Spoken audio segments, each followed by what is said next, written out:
जय हिंद दोस्तों, मैं महेंद्र शर्मा स्वागत करता हूं वन वर्ल्ड हिंदी में आपका। उम्मीद करता हूं आपको स्वस्थ दोस्तों आइए दिखाते हैं पाक मीडिया का एक और लेटेस्ट डिबेट, जिसमें कैसे पाकिस्तानी लोग अब अपना जीवन कैसे जी रहे हैं और हर दिन बढ़ती महंगाई में कैसे अपने आप को व्यवस्थित कर रहे हैं।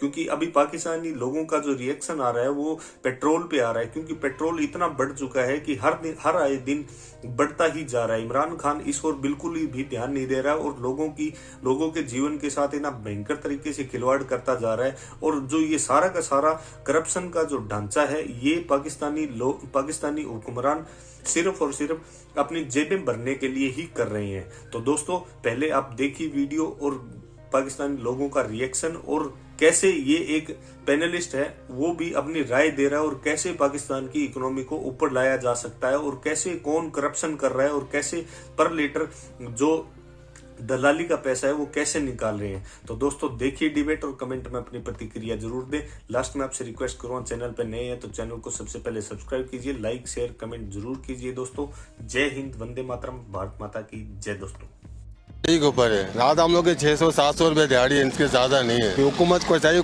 कुछ ना कुछ हमारे कॉर्पोरेट करे, कुछ ना कुछ गरीबों के लिए। क्या करें यार, बस कर देते हैं तो क्या कर सकते हैं, हम क्या कर सकते हैं, आवाम तो कुछ नहीं कर सकती। भाई ये क्या कर रहे हैं, इमरान खान की हुकूमत है, महंगाई पे महंगाई हो ही जा रही है, गरीब बंदा कहाँ से करेगा। वो बोलते हैं कि घबराओ नहीं। ड्यूटी करनी तो पेट्रोल पे डालना है, प्याज के साथ रोटी का चार के साथ पेट भरना, उसके अंदर कोई नहीं देखता क्या गया है। 500-600 में कि आप चाहे सोने का पहाड़ ले आएं, खजाना ले आएं, आपने भीख ही मांगनी है। जगह जगह आप अपनी हाईवेज को, अपनी मोटरवेज को, अपने एयरपोर्ट्स को गिरवी रख के आप फंड लें, आप आईएमएफ को, स्टेट बैंक के हवाले कर दें 1-1 अरब 2-2 अरब डॉलर के लिए। तो पूछने का मुकाम सिर्फ इतना है कि जब ये 30-70 लीटर पेट्रोलियम प्रोडक्ट जो है वो कशीद की जाती है, जिसके अंदर मैं आपको इसकी चले आज मैं परसेंटेज भी दे देता हूँ ना आप, ताकि आप इसको अच्छी तरह ज़हनशीन कर लें। इसके अंदर जी जो पेट्रोल कशीद होता है 45%, डीजल 25%, जेट एंड कैरोसिन जो है वो 9%, हाइड्रोकार्बन 4%, अदर प्रोडक्ट 13%, अलावा पेटकोक। तो ये कुल मिला के 170 लीटर एक बैरल में बनता है। ठीक है। तो 30 रुपए अगर घर पे ले जाए जा रहे हैं, तो हम यही कह रहे हैं कि घर पे किस लिए ले जाए जा रहे हैं, ये खजाने में डाले जाएं। ये 2 अरब 20 करोड़ रुपए रोज़ का जो यौमिया ये खाता खोला गया है। मतलब आप लोग वो सिलाई मशीनें तलाश करते ना, कौन सी सिलाई मशीन है जिसने डॉलर बनाए, वो ये सिलाई मशीन है जो डॉलर बनाती है रोज। अच्छा फैसल, मैं आपसे बिल्कुल क्लियरली पूछना चाहती हूँ, देखें आपकी अपनी रिसर्च है, लेकिन इस रिसर्च के साथ जो पाकिस्तानी मुबस्सिर हैं, जो माहिर माशियात हैं, वो हमें ये बता चुके हैं, डॉक्टर अशफाक हसन का बयान रिकॉर्ड पर है, वो कह रहे हैं कि 200 रुपए तक जाएगा, आप कर लें, आपको जो करना है। आप मेरी बात नहीं समझी, मैं तो कह रहा हूँ कि हम 150 भी देने के लिए तैयार हैं, लेकिन तमाम टैक्सेशन देने के बाद 30 रुपए किसकी जेब में जा रहे हैं। हमारा सवाल ये है कि हमसे पैसे हमसे लेने के बाद किसकी पैसे 4,50,000 आपके पास बैरल रोज की खपत है, 170 लीटर कशीद होता है, 7 करोड़ 65 लाख लीटर ये रोजाना कशीद हो रहा है। 7 करोड़ 65 लाख को आप 30 रुपए से लगा लें तो 2 अरब 16 करोड़ रुपए रोज के जो है कि कोई आदमी, कोई शख्स, कोई हुक्मरान, कोई मिडिल मैन, कोई सिलाई मशीन वो रोज जेब में लेके जा रही है रोज। तो अगर आप इसका तनासुब लगा लें 365 दिन में, तो ये 781 अरब रुपए बनते हैं, लगभग $5 बिलियन साल के। आप किस्तों के लिए जगह जगह आप दंदनाते भीख मांगते फिर रहे हैं। आप अपने पैसे को बचा के अगर दे दें तो आपकी किस्तें तो ऑलरेडी यहाँ पर अवेलेबल है। अच्छा, हमारे कहने का मकसद ये है कि पाकिस्तान इस वक्त रेवेन्यू के मसाइल में फंसा हुआ है। आपको रेवेन्यू चाहिए, डॉर्मेंट रेवेन्यू आपके पास 2400 अरब रुपए तो सिर्फ अदालतों में, सुप्रीम कोर्ट और हाई कोर्ट के अंदर दबे में, जो कि वो 6-6 साल से रिलीज नहीं हो रहे। 2400 अरब रुपए ये कस्टम ट्रिब्यूनल, ये इनकम टैक्स कोर्ट और ये दीगर सेल टैक्स की अदालतों के मद के अंदर आपके फंसे हुए। तो 5000 अरब रुपए आपका डॉर्मेंट इस वक्त है रेवेन्यू। तो अगर आपने इस पोजीशन पे जाना है कि 20-25 अरब डॉलर जो है आपके अपने अदालतों के अंदर इंजेक्ट हुए हुए हों और वो ना निकल रहे हों 6-6 साल से, और आप भीख मांगते फिरें जगह जगह, आप अपनी हाईवेज को, अपनी मोटरवेज को, अपने एयरपोर्ट्स को गिरवी रख के आप फंड लें, आप आईएमएफ को, स्टेट बैंक के हवाले कर दें 1-1 अरब 2-2 अरब डॉलर के लिए। तो पूछने का मुकाम सिर्फ इतना है कि जब ये तकरीबन 30 अरब रुपए जो है ये महीने का आप जब डॉर्मेंट करेंगे अंदर, तो आपका फिर यही सूरत हाल होगी। आप चाहे सोने का पहाड़ ले आएँ, खजाना ले आएँ, आपने भीख ही मांगनी है। यानी ये जो इस वक्त जो हमें पेट्रोल मिल रहा है, इसका पूरा 120 रुपए होना चाहिए। नहीं, तमाम टैक्सेशन, तमाम वैल्यूज देने के बाद, लेवीज देने के बाद, पेट्रोल पंप के कमीशन देने के बाद, ट्रांसपोर्टेशन देने के बाद 120 रुपए में ये पेट्रोल आज की तारीख में अवाम पाकिस्तान को मैसर होना चाहिए।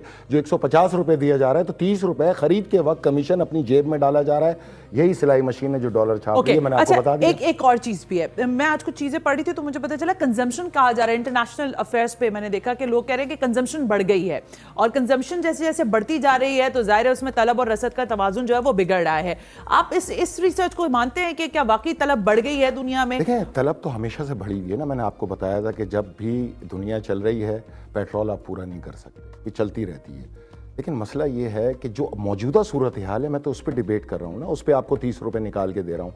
हम ये 30 रुपये देने के लिए इजाफी तैयार हैं। आप सीधा अकाउंट खोलें स्टेट बैंक के अंदर या नेशनल बैंक में, आप उसमें रोज़ के ये 2 अरब 16 करोड़ रुपए रोज़ के डालें तो 765 अरब रुपए जो आपके साल के निकलेंगे, जो आपको IMF की किस्त के लिए बहुत है। हम ये चाह रहे हैं किसी की जेब में ना जाए, हुकूमत के पास। पूरा मीडिया इस वक्त वर्ल्ड वॉर 3 के ऊपर आया हुआ है।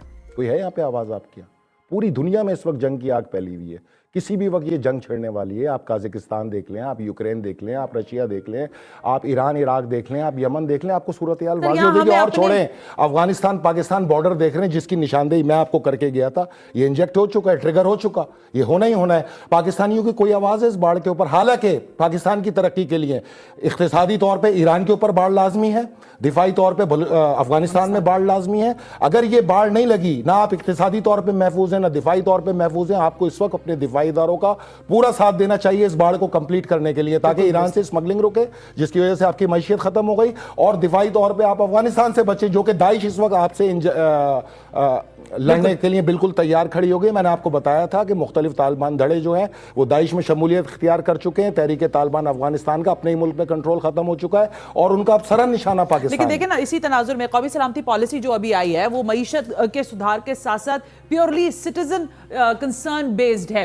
इनको कोई कंसर्न नहीं है। मैं आपसे कह रहा हूं, अगर कोई मुहिब्बे वतन लोग होते तो इस बाढ़ के ऊपर अपनी फौज के साथ उस तरह खड़े होते जिस तरह आज तमाम अफगान इस बाढ़ को हटाने के ऊपर खड़े। ये हमारे लिए शरगे हयात है इस वक्त, इस पे खड़ा होना बहुत जरूरी है। बिल्कुल ठीक है, हम अफवाज पाकिस्तान के साथ ही हैं। लेकिन इस सारे पेट्रोल प्राइस के बढ़ने के बाद जो गिला शायद फैसल कर रहे हैं बहुत सारे लोग, मुझे भी कल पब्लिक में मिले तो उन्होंने कहा भाई महंगाई पे लोगों को बात करनी चाहिए, लोगों को बाहर निकलना चाहिए। लेकिन क्या निकले, कहां निकले? मसला ये भी ना, कोई प्लेटफॉर्म तो उठाए ना। हाँ। निकले ना तो आवाज भी नहीं निकलती। बाकी जगह तो बड़ी आवाज निकलती है, किचन के अंदर, बेडरूम में जो आवाजें निकालते हैं, ये यहां नहीं निकाल सकते। तो दोस्तों, देखा आपने कैसे ये पैनलिस्ट अपनी राय प्रकट कर रहा है पाकिस्तान की मसीहत को चलाने के लिए, क्योंकि कहीं ना कहीं पाकिस्तानी आज इतने करप्ट हो चुके हैं कि अपनी आवाम को देने के लिए पाकिस्तान की हुकूमत के पास कुछ भी नहीं है, सिर्फ और सिर्फ करप्शन ही दे रही है। कैसे इनके पैसे कितने कितने कितने कैश पेंडिंग पड़े रहते हैं, और कितने कितने ही जो डिपार्टमेंट है वो सही से काम नहीं कर रहे हैं।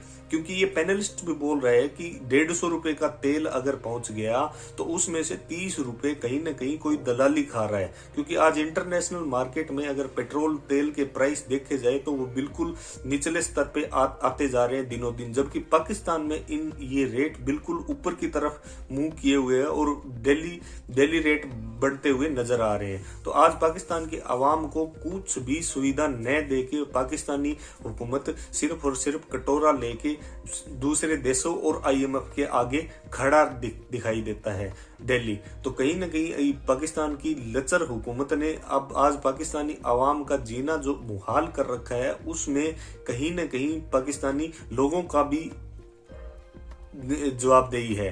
क्योंकि ये लोग भी रोडों पे सड़कों पे निकल के नहीं आते हैं। ये एक पैनलिस्ट भी बोल रहे हैं कि पाकिस्तानी लोग क्यों नहीं आ रहे हैं, वो सिर्फ और सिर्फ उनकी आवाजें निकलती है सिर्फ रसोई में और बेडरूम में।